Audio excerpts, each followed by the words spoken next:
Hey guys, it's Ryan from Motorcycle.com here in Thailand at the Chang International Circuit. This is where the Thai MotoGP round happens, but we're here to test the new Bridgestone RS12. This is Bridgestone's basically DOT race tire. It's got a little bit of grooves, less than the 11 used to have. Before we get into riding impressions of this, we spent an excellent day on the track. It's been absolutely beautiful. But before we get into riding impressions, let's have a chat with the product manager for Road with Bridgestone to understand what we're even looking at with the RS12. So guys, we're here with Dominique, head Road product test manager. I was hoping that you could kind of walk us through what has changed from the RS11 to the RS12. What were the goals and kind of how was that achieved? RS12, our brand new racing street product, new generation of road legal racing product, as it is in the name. So the idea of versus RS11 was to improve the performance, the racetrack performance, to keep also a good longevity of the product, and also to keep consistency in terms of lap time. So in the past, we used to develop our racing street product based on sport product that we derivated to a more racing, so made the tires a bit more slick to offer a good racetrack performance.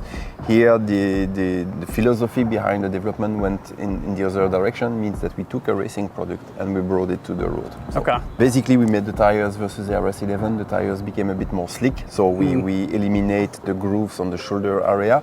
We apply also racing compound on the shoulder of the tire, so we use a slick, soft compound on the shoulder, on the front and on the rear tire.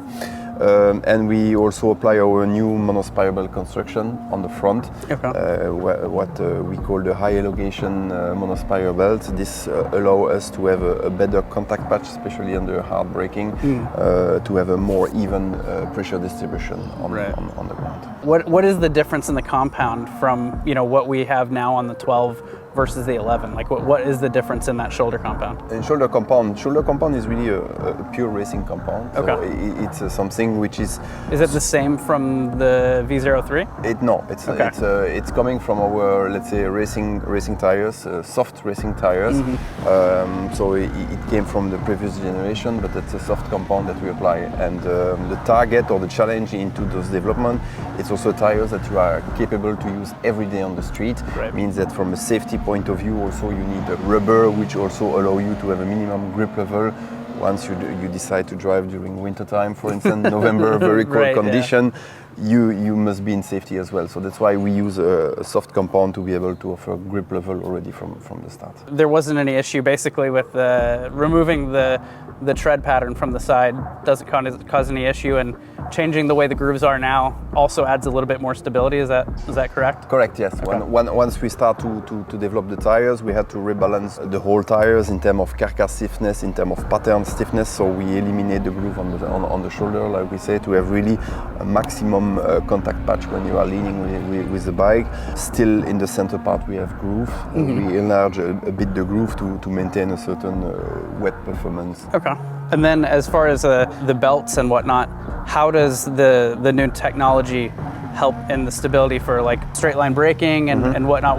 What's the magic behind the magic behind? Our monospiral belt is a long time technology that Bridgestone had. We had a slight evolution, means that we slightly changed the pitch, how we twist the wire together on the monospiral belt, and this offers a bit more spring effect, I would say. When you are really under hard braking, the wire are less saturated and offer a bit more damping and a more even pressure on the surface when you are braking. No, I mean, I think what we looked at today and this morning with the product presentation, there were some major goals like what you have just mentioned, but I think in the graph that we looked at, it was basically the RS12 is better in nearly every way, but maybe more so in some of those key areas that you mentioned. Development of a new tire is always a matter of compromise. Here we could improve in all directions almost.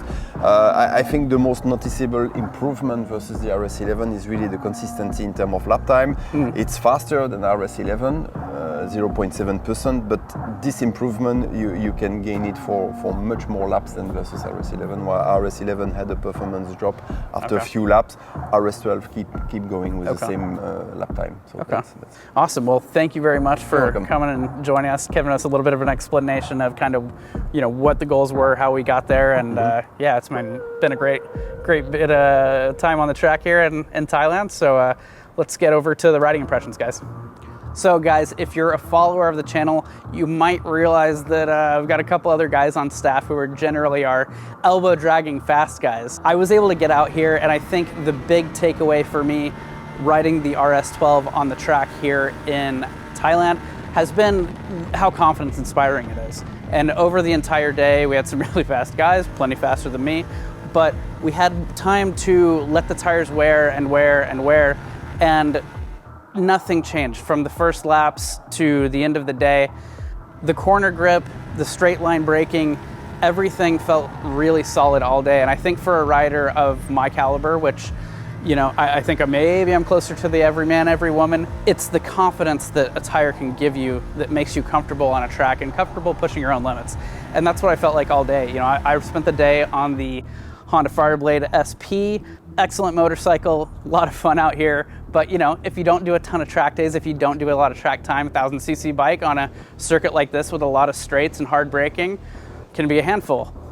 So you want to be able to rely on your tires as your first line of defense for suspension, grip, everything.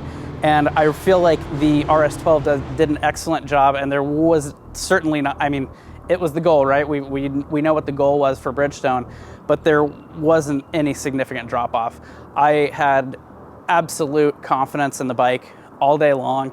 Even when I'd get in and want to make some changes in the line, or maybe I needed to brake a little bit harder, thought it, you know, just kind of as the day went on, picking up the speed and whatnot, and start, you know, moving the braking markers and whatnot, there were never any surprises from the tire. And I would say the Honda is also a fairly forgiving motorcycle.